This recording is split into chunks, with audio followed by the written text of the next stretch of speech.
Good afternoon.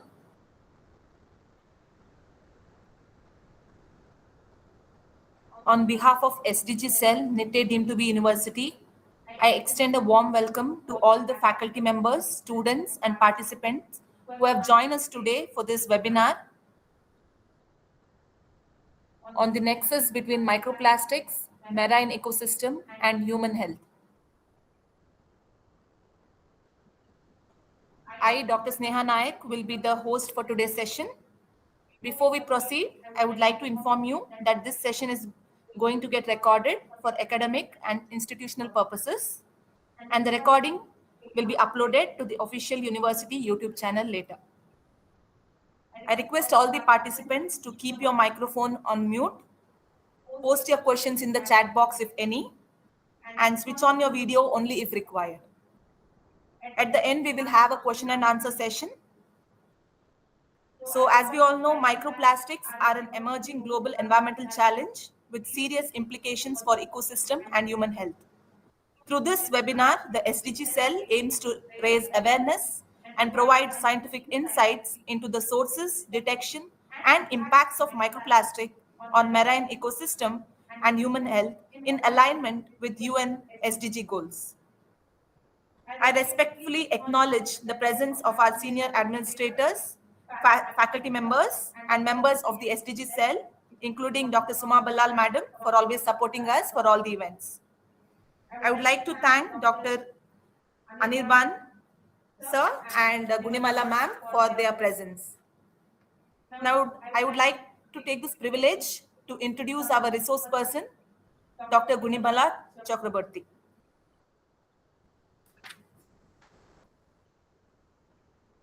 Dr. Chakraborty is currently serving as an Associate Professor Grade 2 in the Department of Molecular Genetics and Cancer at the Nitte University Center for Science, Education and Research, NUCSER, Nitte University. She has completed her Doctor of Philosophy in Agricultural Sciences from the University of Miyazaki, Japan, and holds a Master degree in Fisheries Science Aquaculture from the West Bengal University of Animal and Fisheries Sciences, along with a Bachelor's degree in Fisheries Sciences from the University of Agricultural Sciences, Bangalore.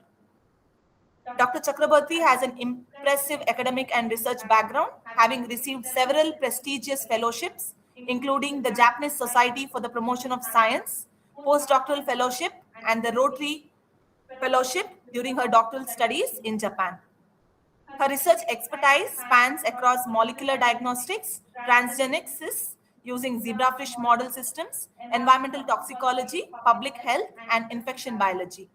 Notably, her current research interests include microplastic detection and impact of microplastic on human and environmental health, and strategies for microplastic management and biodegradation, which makes her an ideal speaker for today's session.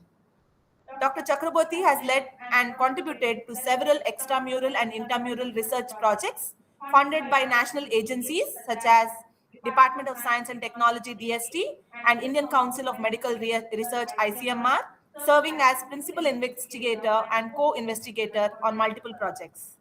She has published extensively in regards to international and national journals with scientific contributions in the area such as microplastic in drinking water and commercial salts, toxicity profiling using zebrafish models, molecular detection techniques, and environmental contamination. We are truly honored to have you, ma'am, with us today. Looking forward for a valuable session. The stage is all yours, ma'am.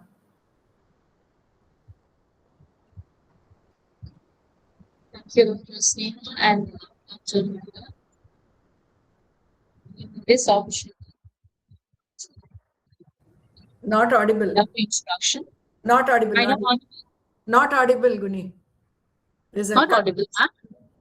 It's like cut. Now, ma'am, am I audible now? Yeah, now it's fine. It's fine. Yes, ma'am. Thank you, Dr. Sneha and Dr. SDG,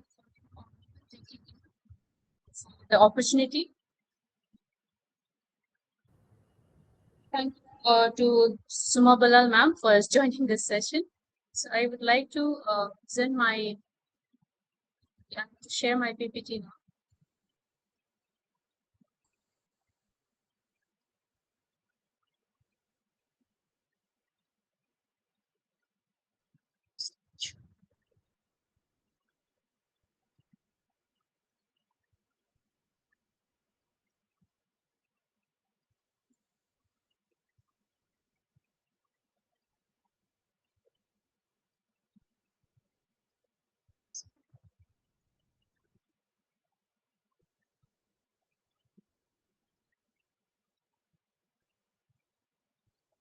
Okay, so today I would like to introduce a topic that sits at the intersection of environmental science, marine biology, and public health, the nexus between microplastic, marine ecosystem, and human health. I wrote as introduction because I am going to introduce what microplastics are, what are its effects in marine ecosystem, and as well as in human health through the research findings.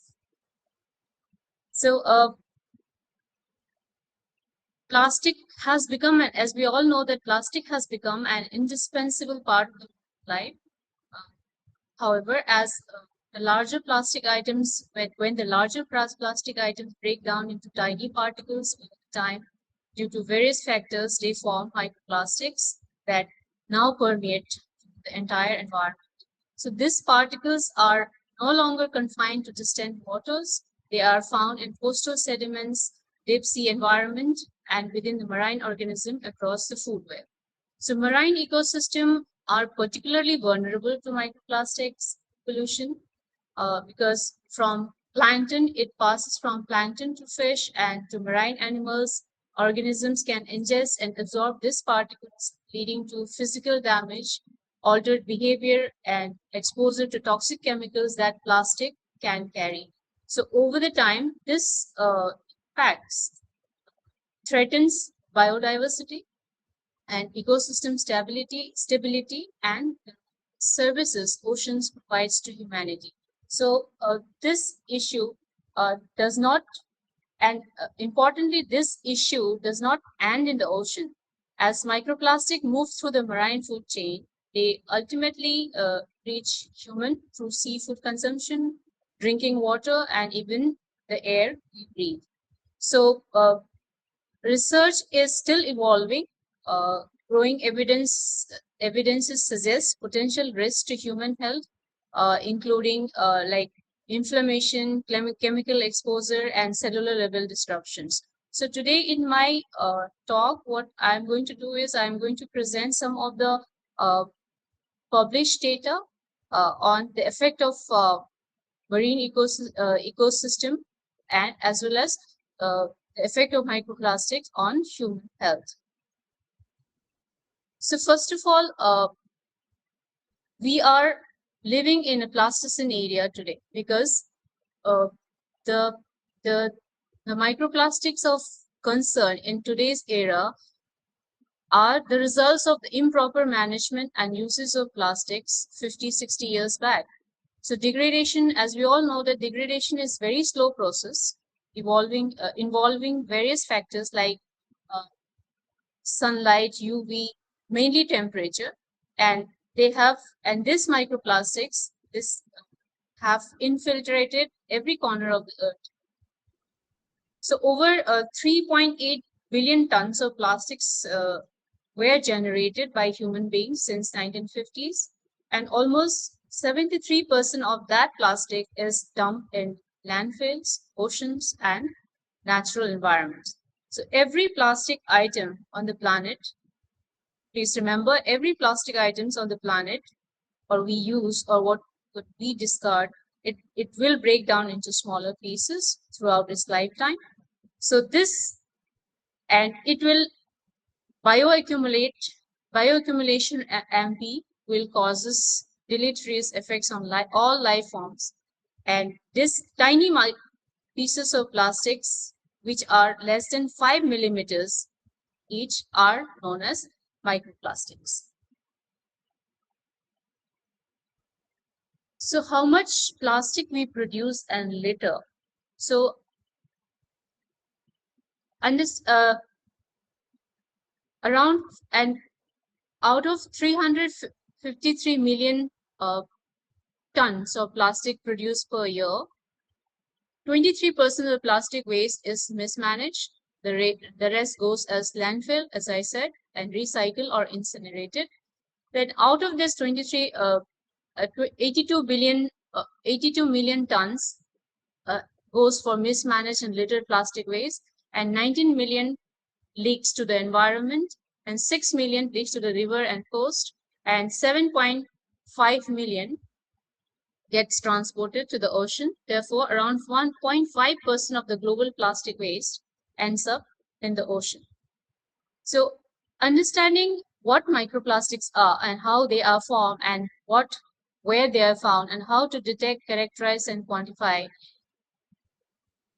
what are the amelioration plan to manage the microplastics and the risks associated with it. It has become a very important research area, and many people have been doing this kind of research for a long time. So detection techniques and amelioration techniques have been discussed already, but this three, it forms the major. So detection, mainly in detection part, it involves identifying, quantifying, and characterization of microplastics in environmental matrices like water, soil, air, or biota. Then in amelioration, it focuses on the mitigation and remediation strategies as a source reduction to improve the waste management and removal of technologies. When it comes to risk assessment, it is to evaluate the potential ecological and human health impacts if exposure to such pollutants. So together, these three components, detection, amelioration, and risk assessment, constitute a very comprehensive and integrated approach for effective microplastic management. So where does this microplastic come from? Let me just introduce the size and what are the sources of microplastic before I go to the effects of this microplastics to ecosystem and human. So, the word before I introduce microplastic, we should know that the word plastics or microplastic comes from plastics, right? So the word plastic or polymer, they are large chemical compounds produced through industrial polymerization processes. And by introducing specific additives to these polymers and blending them to other substances like carbon fibers, they can be tailored their physiochemical and mechanical properties to fit the particular application. Therefore, plastics are categorized based on the chemical composition of their primary polymer at any side chains. So this plastics can be classified as acrylics, polyesters, silicones, polyethylenes, polypropylenes, polyurethanes, and halogenated plastics. These microplastics are small particles measuring less than 5 millimeter in diameter, which are broken down polymers from larger plastic due to various factors such as sunlight, wave actions, or physical abrasions. So remember, plastic do not fully degrade. Instead, they persist and accumulate over the time. So microplastics, I have added one more terminology called nanoplastic here. Let me explain that based on the classification of their size. So microplastics and nanoplastics are measured by their physical dimensions, typically in micrometer for microplastics, that is between 1 mm to between 1 micrometer to 5 micrometer, and nanometers of less than 1 micrometer. Plastic materials of less than 1 micrometer that comes under nanoplastic category. So using various techniques like microscopy or SEM and advanced instruments, nanoplastics can be characterized to determine the mass, and with the results, they are often expressed as particles per volume or particles per cubic meter. So microplastics are defined by the size rather than their source. So any plastic particle smaller than 5 millimeter is considered as microplastic, with some big. So therefore, the size of the microplastic is that comes under the size of your grain of salt or the width of a human hair. So nanoplastic, SARS-CoV virus virion, and width of strand of a DNA, they all come under nanoplastic size. So together, this is a slide that shows this, the actual size determination with their references. So together, this nanoplastic, all these particles together, they constitute microplastic. So the widely accepted range for microplastic is 100 nanometer to 5. So therefore, these are the book definition. Therefore, we can define microplastics are tiny plastic particles that results from both commercial products development and the breakdown of larger plastic. So it is a collective term used to refer the small plastic pieces of less than 5 millimeter that occur in environment as a consequence of plastic degradation. So what are the sources of microplastic or MPS? So they can originate either as a primary microplastics, which are intentionally manufactured at a microscopic size, such as the one which is found in cosmetics, or as a secondary microplastics formed when larger plastic debris break down from larger plastics.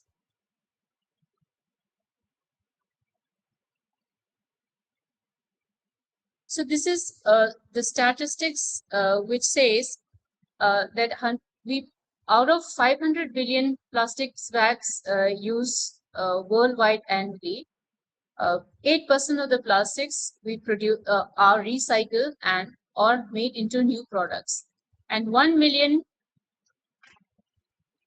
out because of the waste, mismanagement of the plastic. 1 million marine animals are killed annually from plastics in our ocean. And over the last 10 years, we have produced more plastic than during the whole last century. So this, because of the pollution, there are death of seabirds and mammals, followed by the production in last 10 years is more than what was in the last 100 years. Then out of 50% of the plastics we use are single-use plastics. Then oceans, it is a presumption that by the year 2050, oceans will have more plastic than fish. So coming to the microplastic and its effect on marine ecosystem, the effects and their interaction with microplastic in the marine ecosystem and their interaction with other organic matter, there are extensive studies, there are extensive reports on such kind of studies. And when this organic matter, microplastics with organic matter, they sink to the bottom and more quickly said, then the microplastics laden organic matters makes deprive this intermediary consumers for vital food supply. Then algal bloom is a major problem, which may result from the buildup of plastic debris and human waste on the seabed that will raise the carbon and nitrogen levels. This blooms alter the food web dynamics and biodiversity by disturbing the equilibrium of the marine ecosystem. So one of the key concerns surrounding microplastic is their ability to interact with biological system.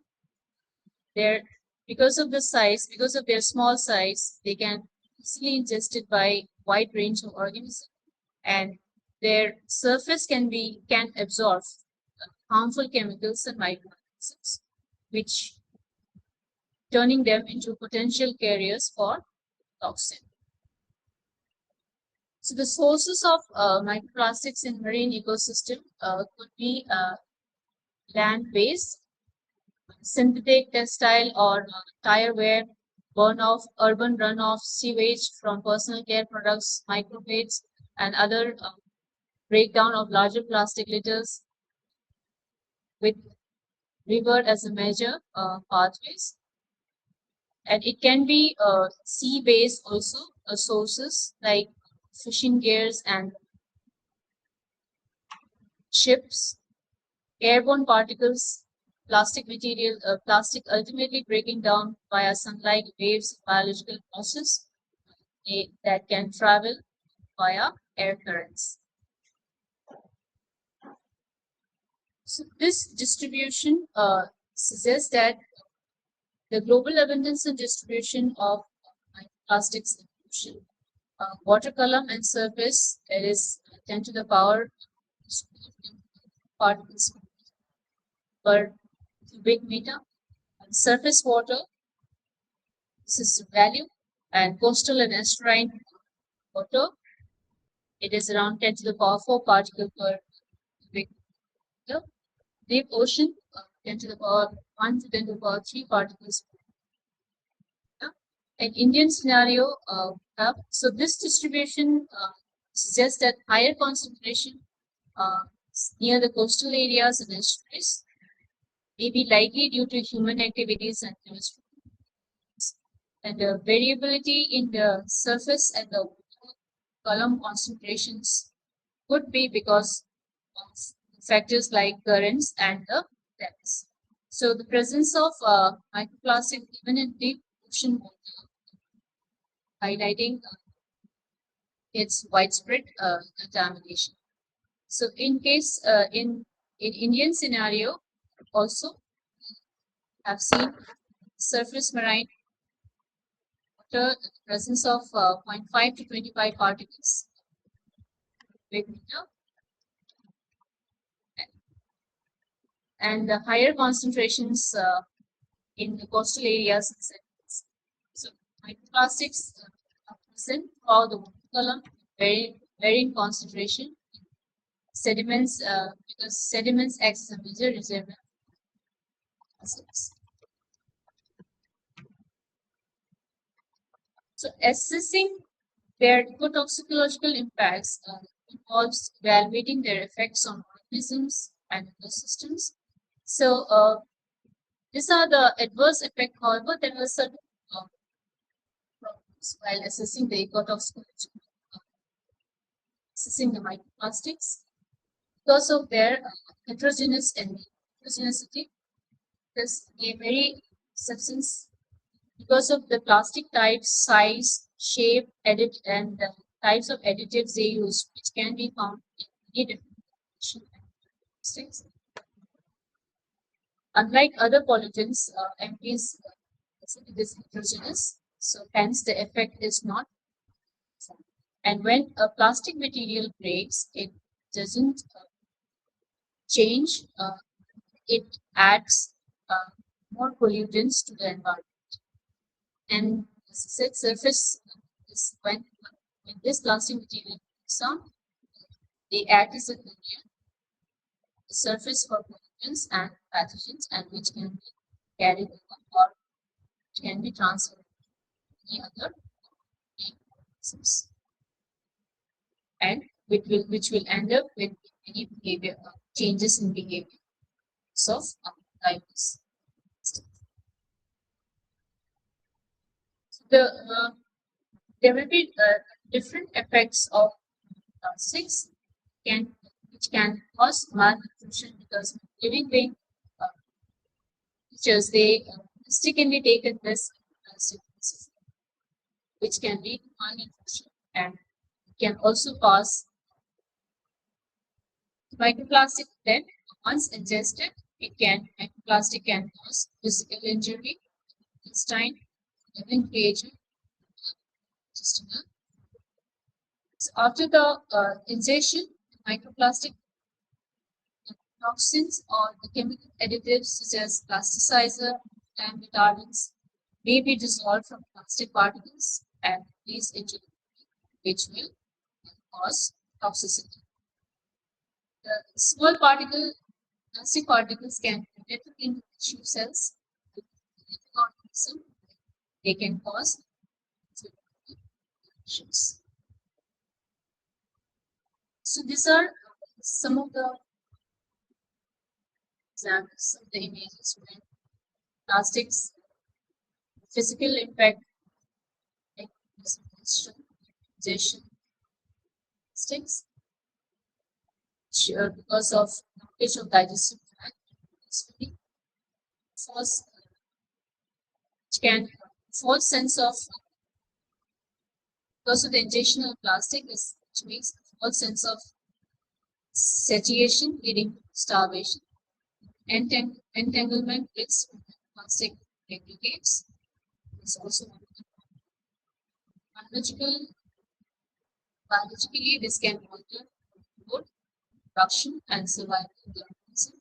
Stress, inflammation at inflammation can be caused at changes in the species reactions and it takes place thereby biodiversity system stability and the chemical present in the plastic as they absorb toxic pollutants and this can leaching out of plastic additives like plasticizers, transfer of contaminants to the potential which can cause potential endocrine and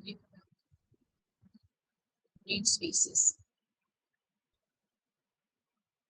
However, assessment cannot give the actual data due to various factors.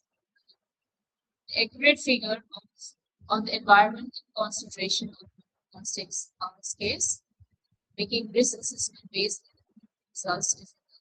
And in natural environment,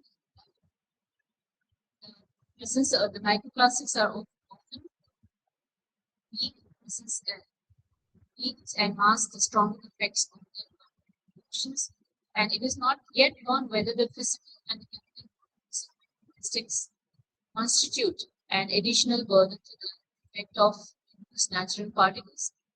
And it is also not yet clear whether plastics can accumulate in the food web and whether this has a long business. So this is an environment, this is just an example which I get. So as we have already explained that by environmental microplastic, it plays a very significant role as a vector carrying major pollutants in the system. Because these microplastics are hydrophobic in nature, as they have hydrophobic surface and high surface area. Therefore, they can easily absorb a wide range of chemicals. So this, for example, the transfer of antibiotic resistance. When the manufacturing industry consumer sources for manufacturing consumer. So here have heavy metals, antibiotics, etc. Which when it comes in contact with plastic, as the plastic surface, they will absorb this, and this will be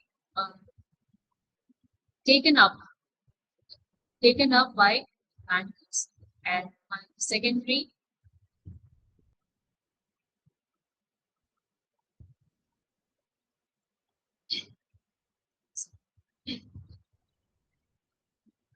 so once the plankton ingests microplastics, fish and shellfish consume this plankton. Antimicrobial resistance ARGs or ARBs accumulate via bioaccumulation. dangers including being are exposed to seafood, which this is how microplastic enters marine food web, plankton, and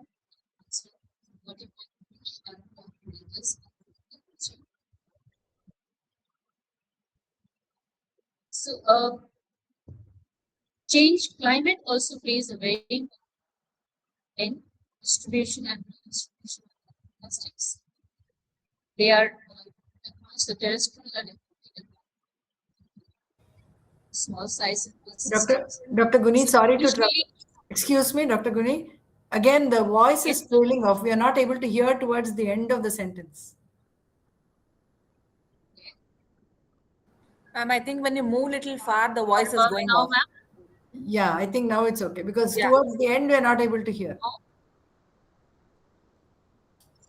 Okay. Now, ma'am. Now it's okay. Now it's okay. Am I okay now?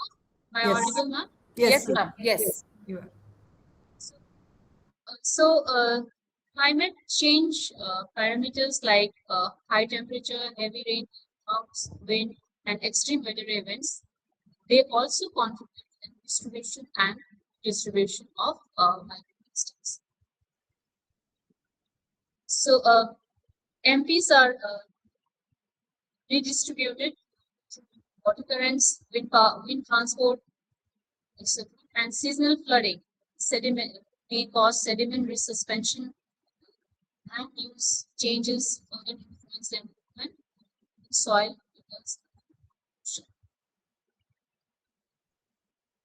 So these are a few examples of microplastic and climate change studies. One study in China showed presence of microplastic in seawater sediments and nature. It changed plankton factor and typhoon. Because of that, 40% increase in MP concentration in seawater. And presence of heavy metals in coastal heat, suggesting MPs as important. And one study in Bangladesh showed that they have used a study model as 9 tilapia fish exposed to people at different temperature, 30 to 36. Ingestion of MPs by fish was pressure dependent. Fishes had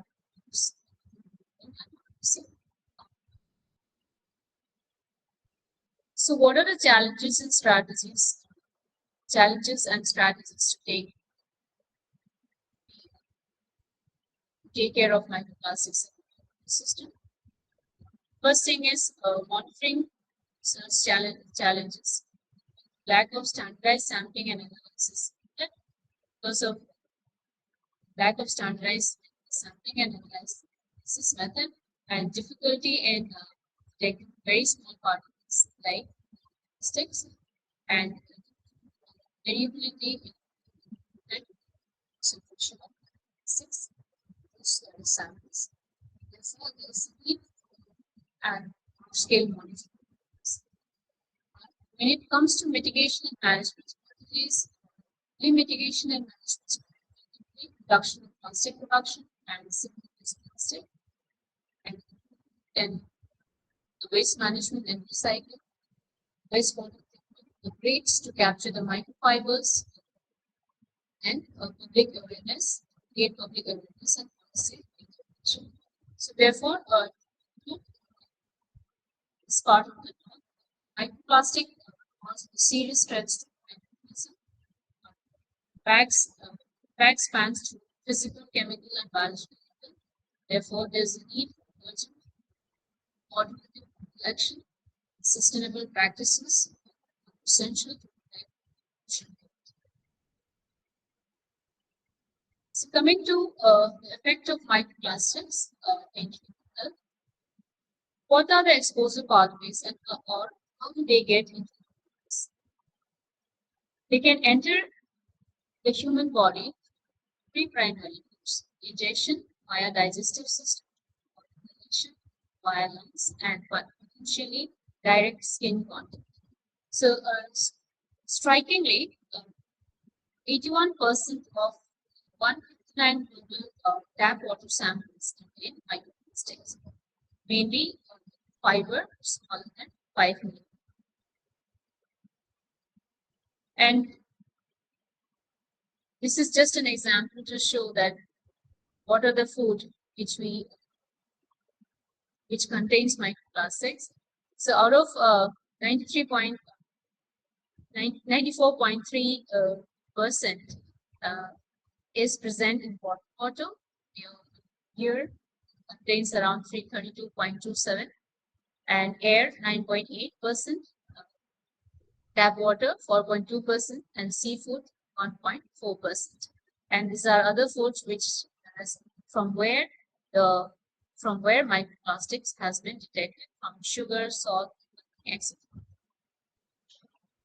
So an estimated microplastic particles consumed per person is between 78,000 21 lakhs. So this is based on a website called Statista. So this is just an visual microplastic inhalation of the average, which we think visual heights chart over the course of this period of a human lifetime. And average human inhales equivalent to, over a year you inhale around 2.69 meters, which is equivalent to the height of 2 giraffe, and over a lifetime minimum the height of Eiffel Tower, and over a lifetime maximum height of Snowdon Mountain, Wales. Which is around 1019 meters.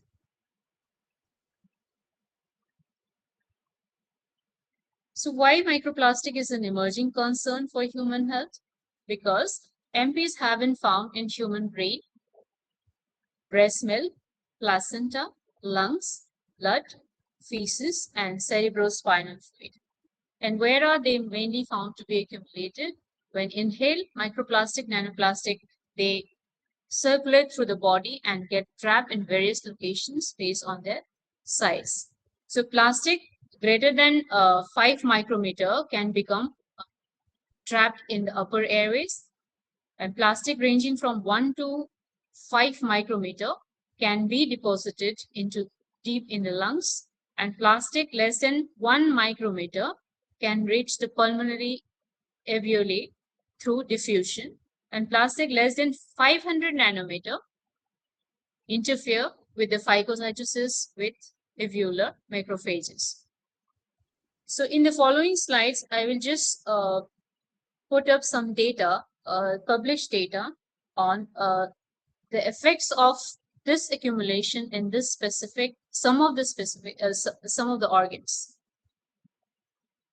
So this image is a conceptual infographic explaining how microplastics and nanoplastics may enter the body and potentially affect brain. So the route of entry is the everyday exposure pathway could be ingestion through food, water, inhalation, and skin contact. Once it enters, so these tiny particles are small enough to enter the body through this normal activity, and once inside the body, particles can enter the bloodstream, bypass the blood-brain barrier, which is a protective filter that normally blocks harmful substances from reaching the brain. So brain, within the brain, the microplastics are distributed within the brain tissues, and this, according to some of the recent studies in 2024, they have found higher concentration of micro nanoplastics in brain compared to other organ systems. So raising a very serious scientific concern where research is required. However, to understand this long-term neurological effects, scientists are still trying hard to find out what it means, what this means for brain health, and the potential effects on inflammation, neurons, and cognitions are under study and it's not yet fully understood. According to a study report, bioaccumulation of microplastics in descendant human brains, MPs are confirmed in presence of MPs are confirmed in human brain, liver, kidney, and but normal descendant brain samples showed around 7 to 30 times. So people with neurological problems or degenerative disease conditions, they showed around 7 to 30 times higher concentration of microplastics were found in the brain compared to liver and kidney. So the descendant brain with brains with documented dementia diagnosis exhibited a far greater presence of microplastic compared to any normal cohort. The majority of the MPs found in the tissue consist of polyethylene. Specifically, polyethylene accounted for around 75% of the mass in the brain, higher than liver and kidney. This isolated MPs in brain are largely nanoscale, appearing as shard-like fragments or flakes, typically around 100 to 200 millimeter in length. So this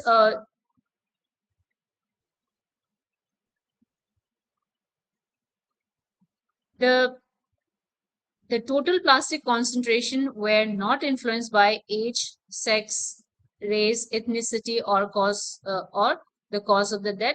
So therefore, in this study, they have highlighted that there is a critical need to understand the routes of exposure, uptake, clearance pathways, and potential role of MPs and neurological disorders that require refinements in analytical techniques and studying in larger cohorts. So microplastics are also found in human placenta. So the major they can cross the maternal fetal interface, being detected in placenta, cord blood, and meconium, confirming direct and widespread fetal exposure. So a recent study, the route of entry is through ingestion, inhalation, and dermal contact, which may lead to potential effects like inflammation, oxidative stress. Because of that, there will be reduction in the nutrient exchange, and which will lead to endocrine disruptions. So majority of the polymers found in placenta were polyethylene, polypropylene, and polyvinyl chloride. So this is Plasticenta is the first report on the presence of microplastic particles in human placenta. This study was microplastics were found in 4 out of 6 placentas examined, specifically detected on the fetal side and the maternal side within the chorioamniotic membranes. So the particle found totaling around 12 fragments size. Majority of them were fragments, and the size ranging from 5 to 10 micrometers, roughly the size of the bacterium. And 3 fragments were identified as stained polypropylene, while others were examined as pigments used in coatings, paints, and the cosmetics. So researchers hypothesized that the particles entered the mother's body primarily through, as I said, ingestion, inhalation, and dermal contact. So the presence of these particles is a matter of great concern, given that placenta's critical role as an interface for fetal support and development. Therefore, the author suggested that microplastic could potentially interfere with the delicate immune mechanism of the fetus and lead to release of toxin contaminants, causing long-term adverse effects. So this is again another evidence from animal and in vitro studies. So pregnancy and infancy are very sensitive window for microplastic exposure due to rapid development and unique physiological condition, causing a higher risk compared to other life stages. So, and this MP's exposure is consistently associated with severe negative birth outcomes, including reduced birth weight, shortened gestational age or preterm birth, and fetal growth restrictions. So this infant facing ongoing microplastic exposure postnatally through sources like breast milk, breast milk or formula milk, or plastic-based feeding bottles and bags. So while most evidence is from animal and in vitro studies, there is an urgent need for well-designed human research to validate this risk alongside implementing strict environmental health counseling and plastic pollution policies. So in the animal studies also, they have the most associated problems associated found with microplastic exposures were effect in liver and gut, which will lead to liver damage, metabolic dysfunction, altered hepatic gene expression, lipid levels, etc.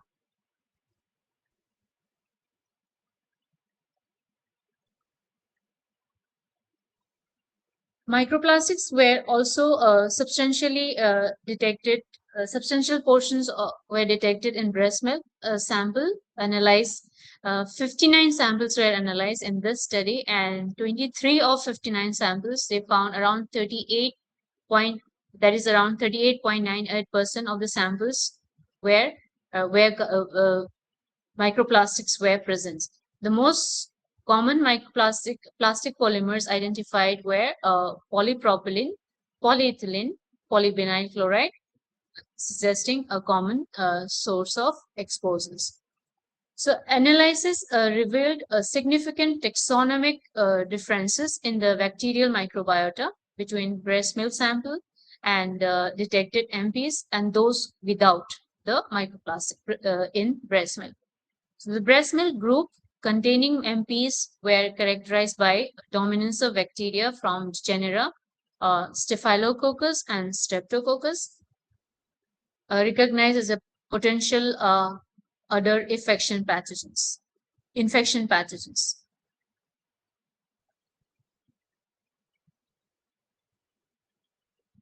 So this images microphotograph and the images of Raman spectra for some of the selected MPs found in the analyzed breast milk samples.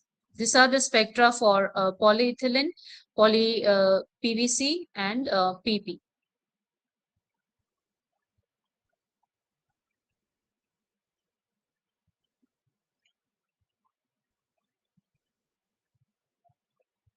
Microplastics contaminations in milk and infant products. There is according to a critical review of the sources and health risks associated with the milk and infant products, some estimates suggest that infants may ingest up to 10 times more microplastics daily than adults, primarily due to the intense use of plastic feeding bottle products during their critical developmental window. And the single biggest source of microplastics for bottle fed infant is polypropylene, found to be polypropylene, which is present in feeding bottles. So when these bottles are exposed to hot water, which is used for sterilization or formula preparation, usually the temperature of the water is kept above 70 degrees. They can release millions of microplastics and trillions of nanoplastics per liter directly into the milk. So both commercial infant formula and breast milk have been found to contain microplastics. However, formula contamination often stems through industrial, could be through industrial processing and packaging, because of the plastic liners in the cans, etc. While breast milk contamination confirms that the mother can transfer microplastic they have ingested or inhaled to their babies.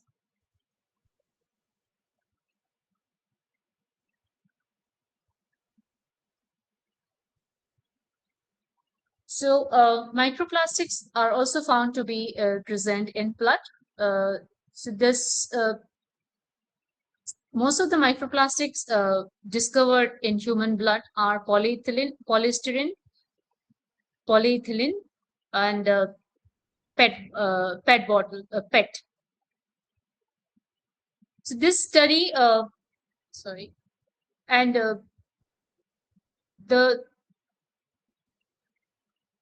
they measured a mean concentration of 1.6 microgram per ml across the donors, and showing that around amount of plastic is significant enough to be quantified using a mass spectrometer in this study. So this study used a novel analytical method called double shot pi GCMS, which allowed the precise measurement of the mass of the particles rather than just counting them, and minimizing the risk of false positive from background. And they have found, according to GCMS analysis, majority of the plastic particles pollution in human blood were found to be PMMA, PP, PS, PE, and PET. Microplastics are extensively used in personal, as we all know that it is extensively used in personal care products like your exfoliants, toothpaste, and shampoos. They serve as a primary source for direct skin exposure. Contrary to the previous beliefs that microplastics, especially the nanoplastic, can penetrate the outer skin layer, that is stratum, particularly through hair follicles and sweat glands and damaged skin. Once they go inside the skin, these particles can accumulate in the cells, which will lead to oxidative stress and damaging the mitochondria, which can lead to cell death and dysfunction. So the presence of this microplastic triggers the skin immune system to release pro-inflammatory cytokines, leading to chronic skin inflammation and irritations. So and as well as it can be a vector for many harmful environmental pollutants and leaching of chemical additives, and delivering them into deep into the skin tissues. So these particles can altering the natural balance of the bacteria on the skin surface, potentially promoting the growth of harmful pathogens, reducing skin immunity. So because of the generation of free radicals and degrading structure of the skin matrix like collagen and elastin, microplastic may accelerate the visible signs of aging, and they can penetrate into the skin layer and enter the hair follicle. They physically disrupts the protective lipid layers, making the skin leaky and less able to retain moisture and keep the pathogens out.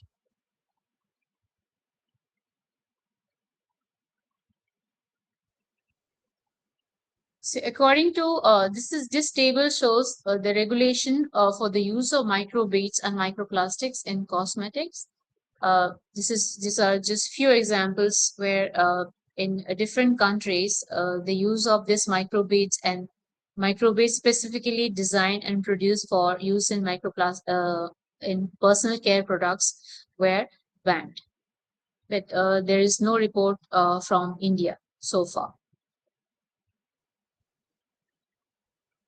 So next, I would like to focus on the chemicals of concern in our plastics. So is it just the plastic that we need to concern about? No, there are around more than 13,000 of these chemicals have been identified, detected in plastics, and mostly monomers and additives and processing aids. So out of this, more than 7,000 chemicals were analyzed for their hazardous properties, and around 3,200 chemicals of potential concerns were identified. So what are these chemicals associated with plastics? It could be flame retardants, which is used to reduce or slow down the spread of fire in the material, in the plastic material they are making. Then example is diphenyl ester, especially the polybrominated diphenyl ester, widely used in furniture form and electronics and textiles. So what are the concerns with this flame retardants? They are very toxic and persistent and may affect the nervous system. The plasticizers are the materials that make plastic softer and more flexible and durable. Example is phthalate here. So this mainly used in polycarbonated plastics and epoxy resins. Concern of phthalate is most of this plasticizer used in the plastic industry are endocrine disruptors, meaning they can interfere with hormones and reproduction. Pigments are used to provide color and opacity to the plastic material, such as plastic paints and inks, etc. Some of the pigments used in the plastic industry are your polycyclic aromatic and hydrocarbons. And the major concern with these pigments are they are carcinogenic and harmful to human health. UV stabilizers are mainly used to protect the materials from degradation caused by sunlight. Example is bisphenol. Major concern with UV stabilizers are they are persistent and bioaccumulative and may also disrupt hormones.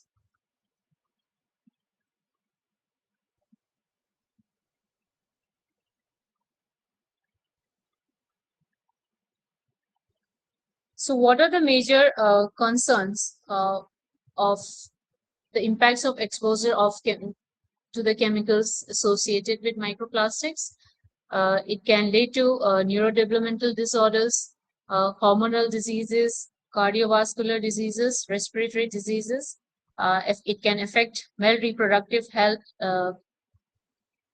female reproductive health, and metabolic disorders and other health impacts, and pregnancy outcomes like preterm birth, birth weight, abnormal genital structures, altered pubertal timings, etc. So this is one report which I got from Daily Report on Environmental News. They say that polycystic PCOS or polycystic ovary syndrome is no longer rare in India, which is one of the most common endocrine disorder among women, and which is a primary cause of infertility. Globally, it impacts around 6 to 26% of the women, and about 3.5% to 22.5% in Indian scenario. So over the past decade, doctors and researchers, they have noticed that a steady increase in this case, particularly in urban areas. So possible hypothesis is pollution and microplastics contain chemicals, as I have already explained in the previous slides. Most of them belongs to endocrine disruptors. So this affects estrogen and insulin regulation. So accumulation of these disruptors in the body contributes to development of insulin resistance and other metabolic changes like PCOS. So what can we do to avoid microplastic? Due to the amount of plastic produced today, it becomes difficult to avoid in our daily, in our life altogether. However, there are few ways to reduce the spread and risk of consuming microplastic. So today most of our food products contain large amount of microplastics in them. Considering this, it would be good to make few changes in our lifestyle and diet. Firstly, we should, wherever there is drinking water, or you can filter water, availability of filter water, we should stop buying bottled waters and drink, or you can consider drinking boiled water or filter tap water. Because more than 90% of the world's popular bottled water brands contain microplastics. And you have to be more conscious about the clothes we purchase and products we use, because large amount of microplastics are found in synthetic garments. Over around 35% of all the microplastics found in the ocean is from synthetic textiles. Thus, we should think and we should try to avoid buying these materials, and avoid using exfoliants and scrubs, as they also contain high microplastic content. And besides individual efforts, government also need to address this increasing plastic pollution crisis. And we need to reduce the overall plastic and ban the use of single-use plastics. And I think the European Union has already established rules on marine litters, and significantly they have been able to reduce plastic bags usage among several of its member states through plastic bags directives. So Netherlands is the and to bring to your notice that Netherlands is the first country was the first country to ban cosmetic microbeads in 1914. Other countries will soon follow. Therefore, and the textile industry today remains overlooked despite its huge role in spreading microplastic over the world. So addressing microplastic pollution requires the only mitigation plan is reducing plastic waste, improving waste management, and promoting sustainable practices and policy, and further research on environmental and health impacts would be necessary.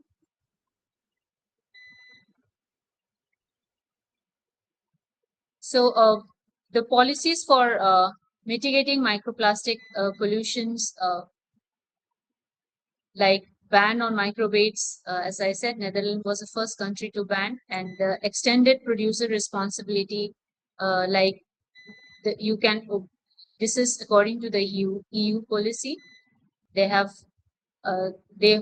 manufacturers are responsible for the plastic waste management and restrict single-use plastics like bags, straws, and cutleries, and improvement in the waste management like enhanced recycling, composting, and waste disposal infrastructure, and encourage product design for recyclability and reuse.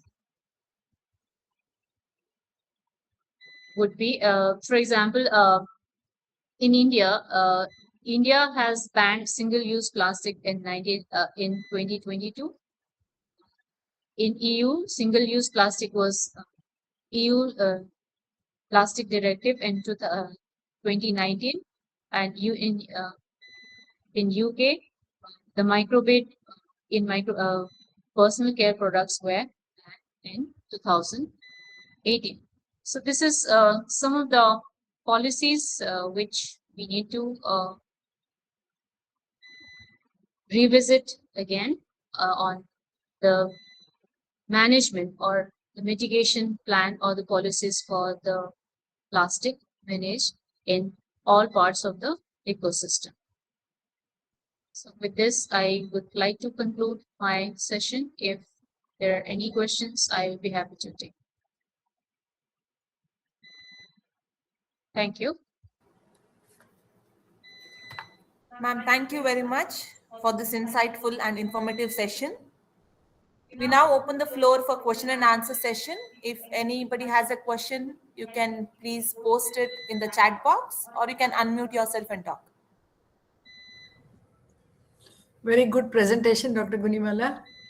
Lot of effort Thank you, has ma'am. gone into collecting the data and trying to make it simplified. Anyway, this is one topic which is making all of us very curious, because here and there we hear about microplastics and the harm they cause and things like that. But not much information is actually available to the common man with regards to this. So I am very happy that the organizers have gone ahead and given such a beautiful topic, and you have presented it so well. Thank you very much. One small doubt I have: recently I read somewhere that even the tea bag that we have, when Yes. dipped, Yes, ma'am. when dipped in hot water, Yes. it releases microplastics. So can you just throw some light on it? Yes, ma'am. I have also read about that, but I the the tea bags. It is from those bags which is used for packaging. So I don't know what kind of polymers is. I won't be able to answer to you right now. What kind of polymers were found according to the study? But yes, it is true that tea bags, dip tea bags, do release microplastic in the tea which we take. We have also done some of the studies, ma'am, here, like from bottled water, salt water, salt, and then fish. Even the fish mussels do contain the edible part of the fish do contain microplastics, mainly in the form of fragments, thin fragments. So the data is the Still microplastic emerging. from the fish meat is not yet published. So Okay. from most of the food samples, we have detected microplastics. Ma'am, we have a question in the chat box. Which method is Yes. used to detect microplastics in human sample and marine sample? The most of the for detection of microplastics at the moment, what the techniques available is FTIR, SEM, and Raman spectroscopy. And also at the same time, it depends on the sample and the type of plastic present in that sample. If it is low density polymers, then we can do the density fragmentation. And high density, if there are, based on the density of the polymer, we can decide the density fragmentation to be used for the detection of microplastics from this sample. So at the moment in Nitte, what we do is we analyze the sample through normal staining methods, which is a very specific, a Nile red stain, which is very specific stain for plastic. So we stain the sample and we looked under fluorescent microscope, or we also can send out for to determine the mass of the polymers. We also do FTIR technique as well as GCMs. So all these facilities are available in Nitte. So, and one more thing to add here, because plastics, naturally different polymers, they produce some kind of fluorescence. So we can also detect the presence of these plastics from different samples by using normal stereo microscopes. Thank you, ma'am. Do we have any more questions?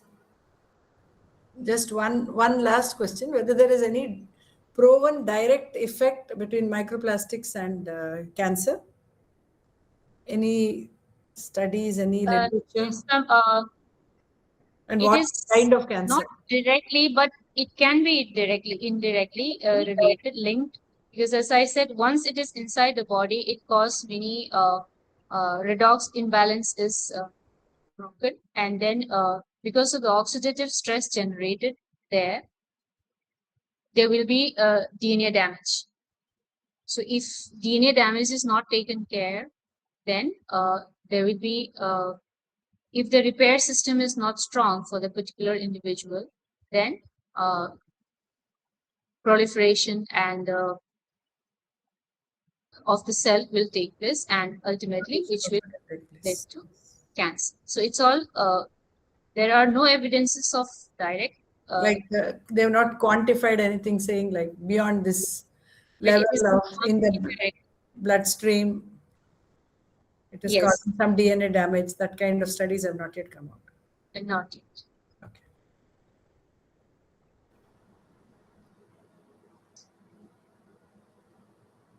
So thank you so much, ma'am. I think we don't have any more questions. So as we come to the end of today's webinar, on behalf of SDG Cell, Nitte University, I would like to express our sincere gratitude to Dr. Gunimala Chakraborty for her valuable time and experience and her expertise that she has shared with us today.